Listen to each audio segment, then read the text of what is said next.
Can't get wet in the bedroom? Well, this video is going to be for you. We're going to dive into all things getting wet, why it happens, why it doesn't happen, and how to solve it. My name is Sheila Ramsey. I'm a sex coach and educator and currently pursuing my master's in sexual health. And I am here to help you have the sex life that you want to have. One of the most common things I hear from people coming to me is that they have a hard time getting wet in the bedroom. And there can be a lot of guilt and shame associated with this.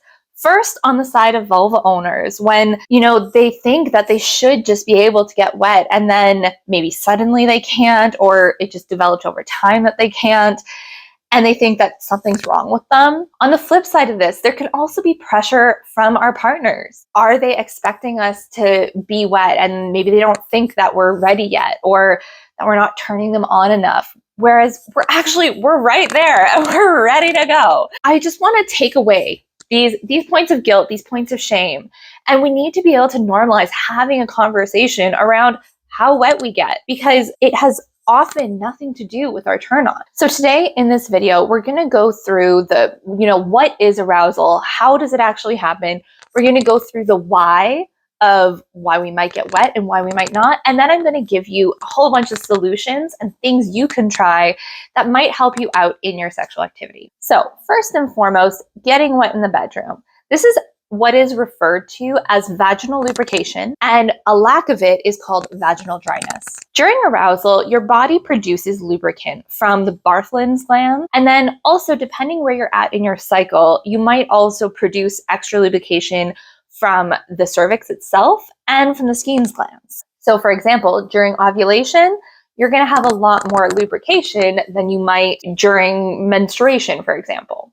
When something affects how much vaginal lubrication we're able to produce, it can be really uncomfortable. It can cause chafing, it can cause painful sex, and it generally just makes things less comfortable than it would be otherwise. Happily, there's a number of solutions to these things. So let's keep going. So what causes a lack of vaginal lubrication? Why can't we get wet? So on the most simple level, it could be because of a lack of arousal. Now, there's some nuance here that I want us to make sure that we are clear in talking about. Firstly, arousal is a physiological process, and it doesn't necessarily correlate with where we're at in our turn on. So for example, sometimes our bodies will get really wet even if we're not turned on. That has come up in sexual assault cases, for example, and that is just a natural automatic process that happened because of evolution.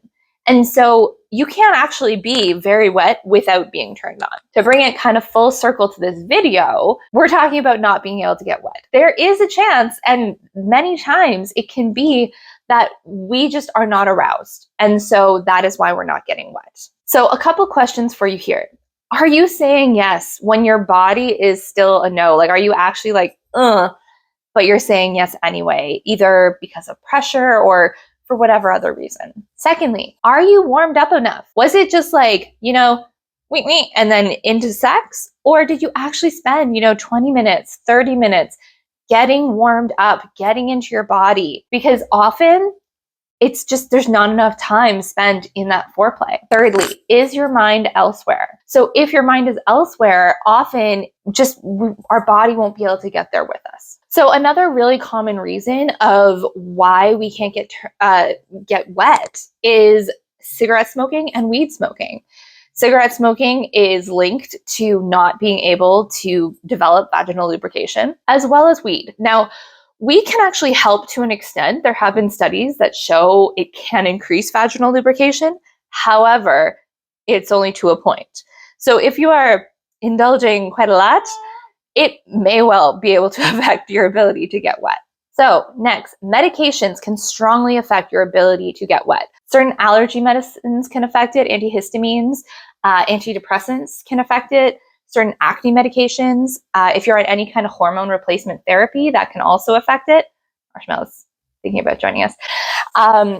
In any of these cases, know that can often just be a byproduct of these medications. And we're going to talk about possible solutions in a few minutes. So next, anything that might affect your hormones is something that could possibly affect your vaginal lubrication.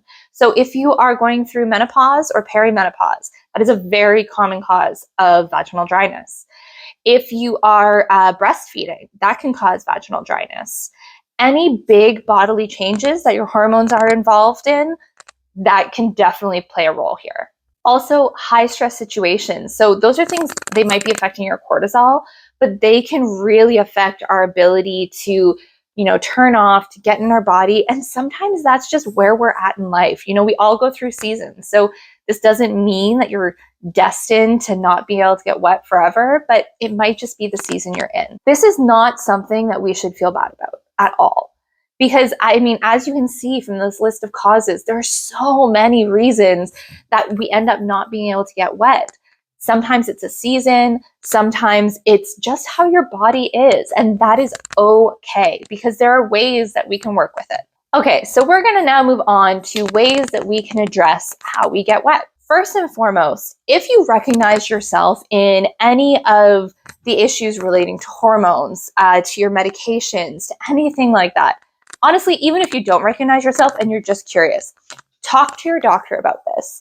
I know it can be sometimes a little scary to talk to a doctor about sexual things, but your sexual health and wellness is a human right. It is a part of your overall wellness and your health. And it's important. You're here watching this video. Clearly you want some answers.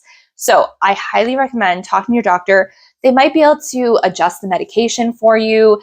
They might offer some other solutions. I'm not a doctor. I'm not going to tell you what they'd say because I don't know, but they might be able to help you in this circumstance. Second, this is the most annoying advice ever because I can never do this. So do as I say, not as I do. Hydrate. Please hydrate. Drink lots of water.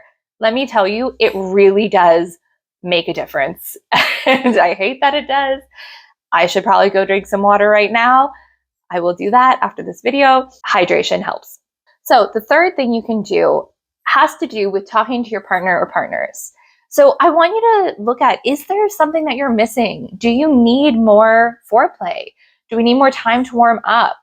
Is there, something that really turns you on that you'd like to bring in that might help you feel more aroused? Different people take different amounts of time and are turned on by different things. So don't be afraid to speak up for what you want. And if you want help with this, I help people navigate this all the time. I'm taking on new coaching clients. You can email me at the link below. Lastly, and this is the most important one, lube. Lube, lube, lube, lube. We love lube over here. So there's this kind of stigma that we shouldn't need lube. And this kind of goes into this whole video where there are so many reasons that we might not, be able to get wet. And so why not use lube when it's available to you, right? The other thing I really want to point out here is anything telling you that you shouldn't need lube is just straight up misinformation. They are either trying to sell you something and are making you feel guilty by, ignoring what is very real for so many of our bodies. Lube is your friend. Lube can take the pressure off. Lube makes things feel better. Lube can enhance things. There's so many reasons why lube is good. Get yourself some lube. If you don't know where to start with lube, I highly recommend getting a water-based lube to start with. It's kind of, your basic lube. You can use it with toys. It is generally the one that most people like the best. You can also get a silicone lube. It can kind of be a little silky and feel really nice. However, don't use a silicone lube with silicone toys. You can even use something like coconut oil. Now, coconut oil doesn't work with everyone's bodies. Some people's bodies, it can throw off the pH, and it does degrade condoms. So if that's important to you, you don't want to get pregnant and you're using condoms to avoid that, don't use coconut oil. But for other people, it can be really nice. So in summary, not being able to get wet is a very, very common problem. And it is absolutely something that you can address. There are so many solutions that might be able to help you out. Any of the myths, any of the pressure you feel, any of that, you should be able to do that is all it's false. It's false information and it makes me angry. So just imagine me in your ear being like, no, it is fine. We love lube. It's all good. I hope that you're leaving here feeling a little more empowered to, be able to take control of your situation and go look at some of these solutions, because really it is such a normal thing and many people navigate it, and you might find the sex is better than ever with getting a little lube. Thank you so much for watching. If you want to continue down this rabbit hole of learning about all things sexuality, you can check out my latest YouTube video here. Otherwise, thank you for watching. Hit that subscribe button so you stay up to date.